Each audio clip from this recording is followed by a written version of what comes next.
Well, welcome, Kevin. We're with Kevin Annett, the Secretary of the International Tribunal into Crimes of Church and State. And there have been some momentous events since we last had you here for our update. We've had the departure of one pope, which you've demonstrated was more probably than not, there's very good evidence, was on the basis of the actions by the tribunal, and perhaps you'll explain that during this interview. And we've had the advent of a new pope who's a Jesuit pope, and a lot of anomalies there, and we want to hear about your plans. So why don't we start with the departure of the old pope and the role that the tribunal played in that? Well, yeah, it was quite interesting the way it all played out, Alfred, because as viewers probably know, for a number of years I've been working in Europe with human rights groups, lawyers, and even a couple of governments in Europe, showing and sharing with them our evidence, not only about genocide in Canada perpetrated by the Vatican and the Crown of England and other churches here, but also the direct links of Joseph Ratzinger, the former Pope Benedict, to ordering the cover-up of these crimes. And the more notorious example is when Ratzinger, on 2 occasions, actually in writing ordered bishops in Ireland and in America to not disclose to the police evidence of child trafficking, not simply rape by individual priests, but actual child trafficking networks that exist within the Vatican. We know when William Lynn, a bishop in Philadelphia, was convicted, that child trafficking by over a quarter of the priests in the Philadelphia diocese was documented. So we had the goods on Joseph Ratzinger, and we were sharing that with various governments.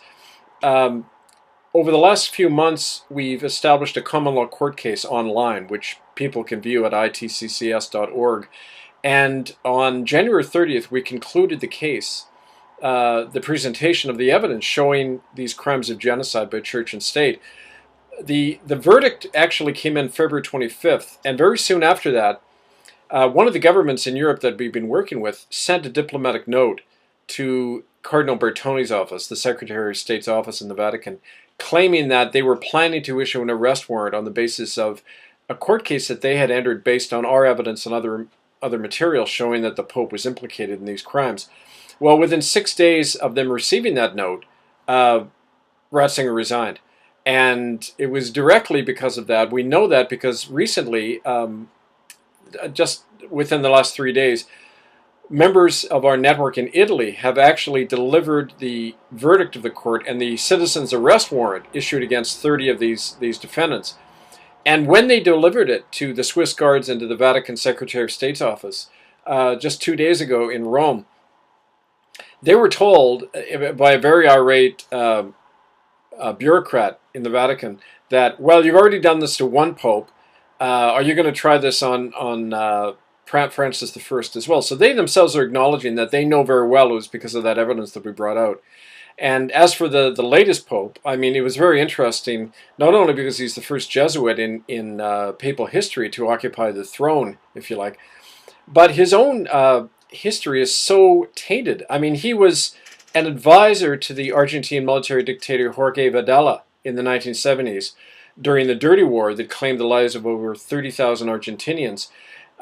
As bishop and then later Cardinal Bergoglio, Francis I knew of the death and murders going on in the jails of Jorge Videla. He was offering him advice about how to improve his public image.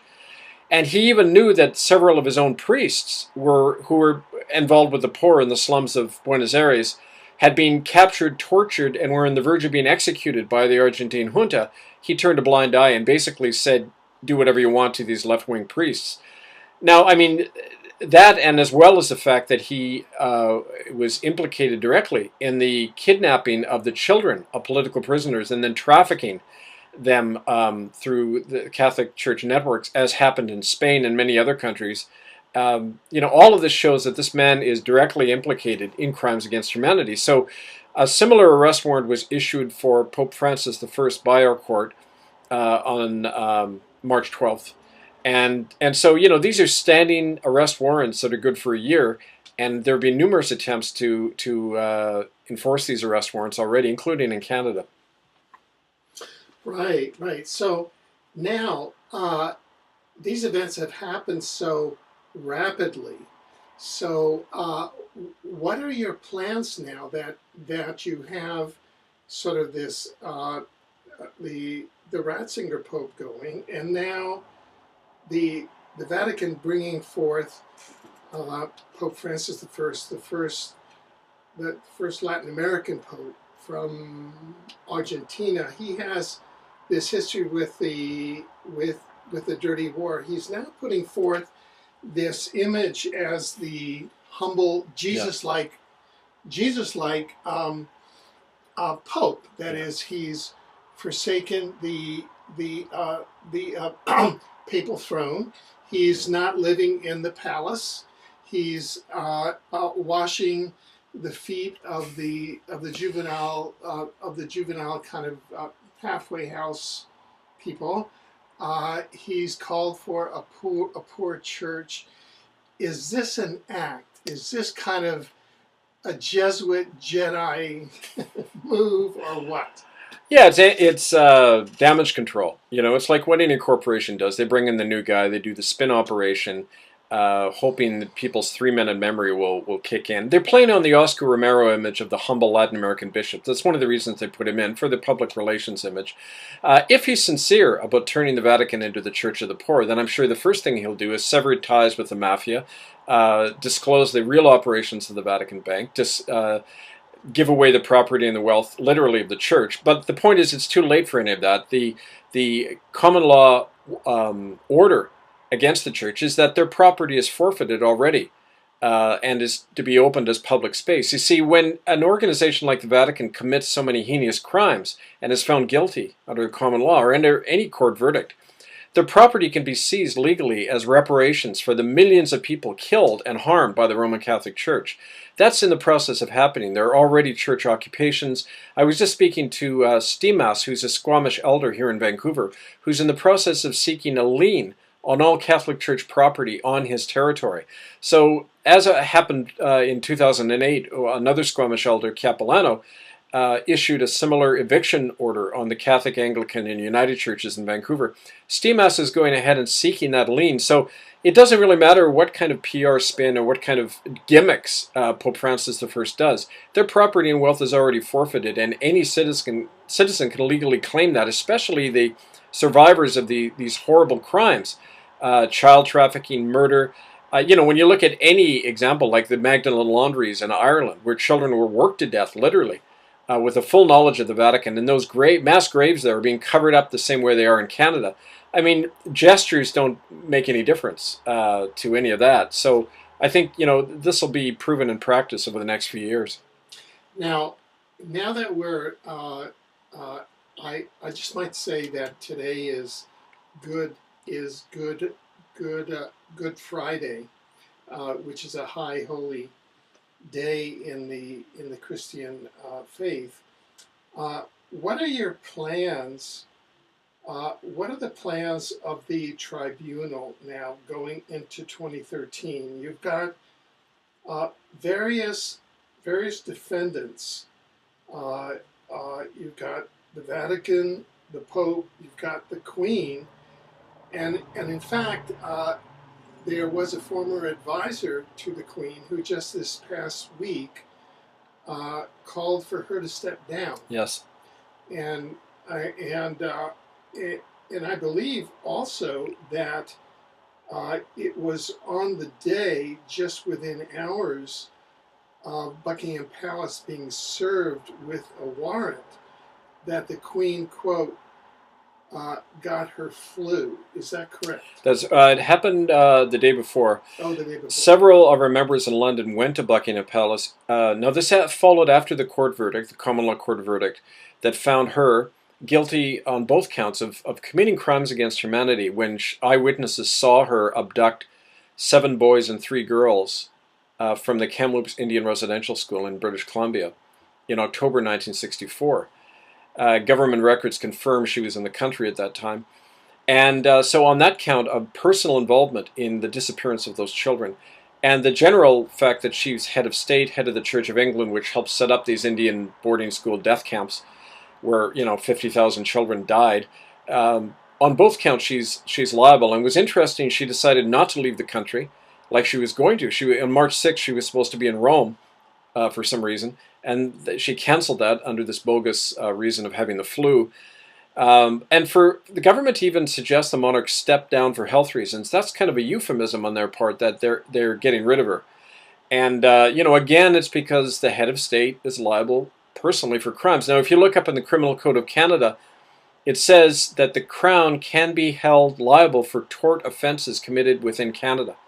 And so, in other words, even under Canadian law, when she's committed that offense, which she's done against those 10 children, she's liable. And she can go to trial. Now, if she ever went to trial, the whole House of Cards would come down, because the whole history of that secret war against Indian people and against anyone who were opposed to the Crown or the Vatican, that would all start coming out and unraveling.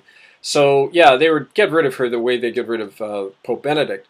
So I think it's all an example of the power of the truth coming out through an independent legal mechanism like a common law court.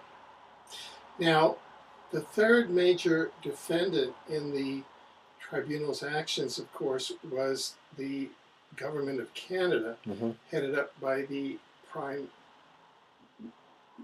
Minister of Canada, Stephen Harper. What actions have warrants been served upon the Harper government? What has been the reaction in that regard? Well, Stephen Harper was one of the 30. I call them the Dirty 30. The 30 defendants in our case. It wasn't just the Queen and the Pope.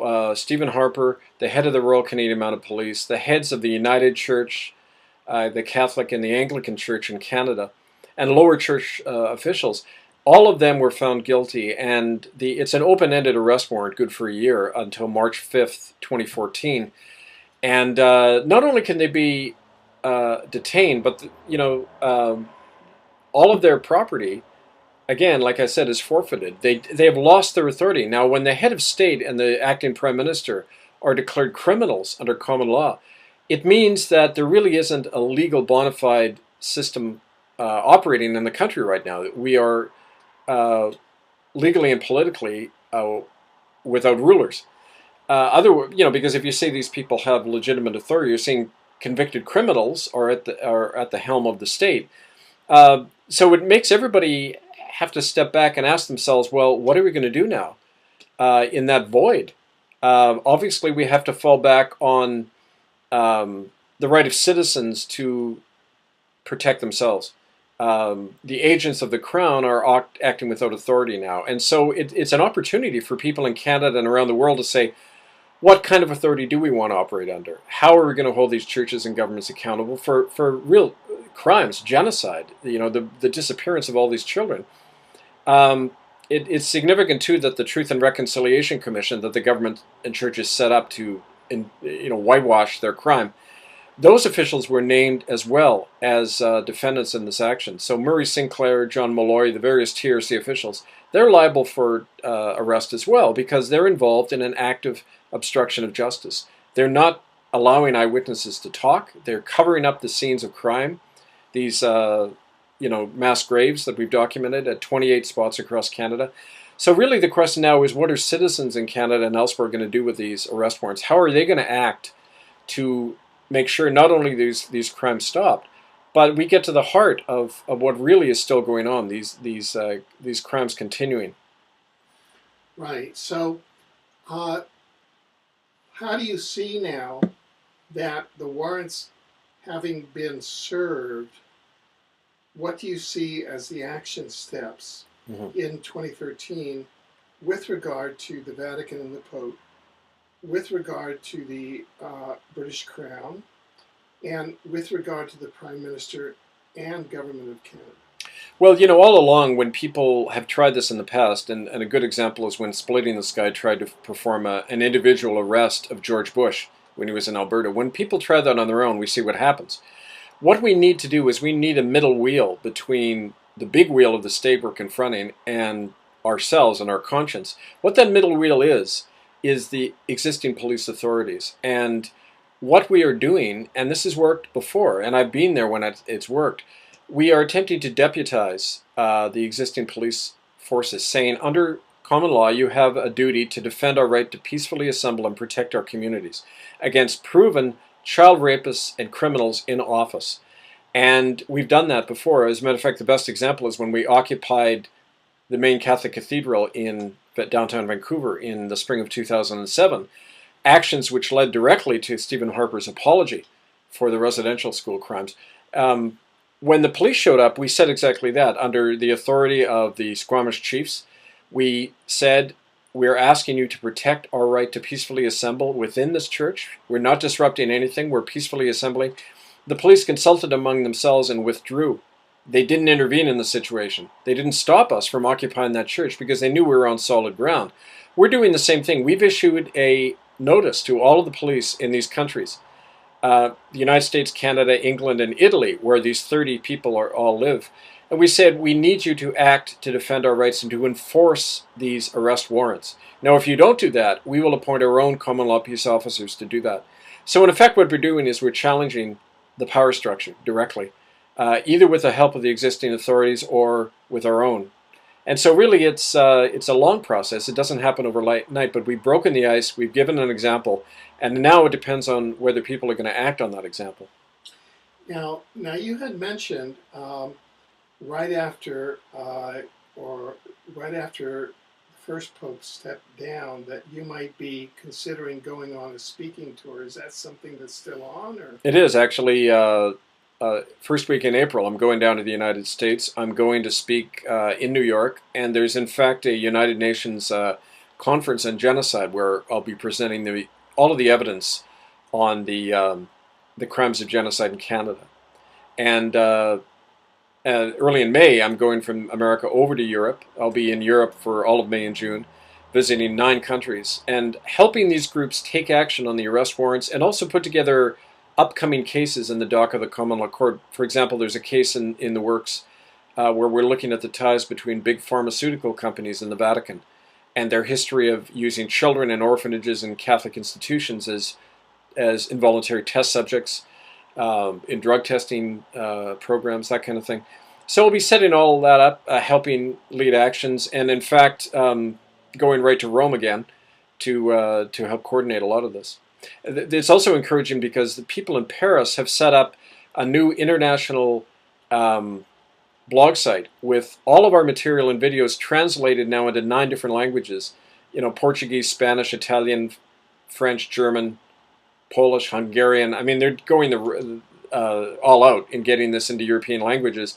And you can find that at it's kevinannetinternational.blogspot.fr. That's all up at itccs.org. So again, there's a real groundswell of, we're now working now actually in 21 countries in the world. Excellent. How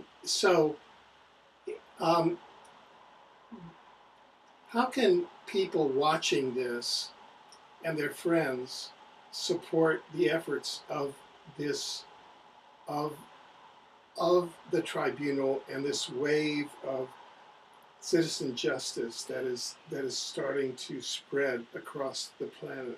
Well, do likewise. I mean, you know, we're setting an example, not as an end in itself. We're learning along the way. I mean, we don't have the final answer written in stone here. We're trying out something, and it's hopefully a springboard by which other people can do the same thing around their own issues, their own communities, to realize that law is in our hands now because the constituted authorities of church and state and the court system, they're the problem. They are inundated with criminals. They're working to undermine our liberties, the safety of our children, the sanctity of Mother Earth. We're under assault, and it's a war for survival. And so we need to take back that power. So not just educating yourselves about what we're doing, but also setting up your own process. And we're seeing that's beginning. There's common law court actions starting in America and England now, directly based on the work we've been doing.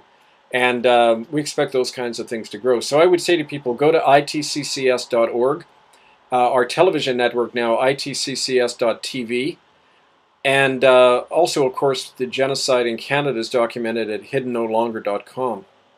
Now, could you talk a bit about the common law court process that is starting up in America? This is kind of a new effort because we haven't heard about that before. Yeah, well, it's interesting in America because there's already that sense, unlike in Canada, people already have that sense that they have an unalienable right to protect their communities over and against the authorities.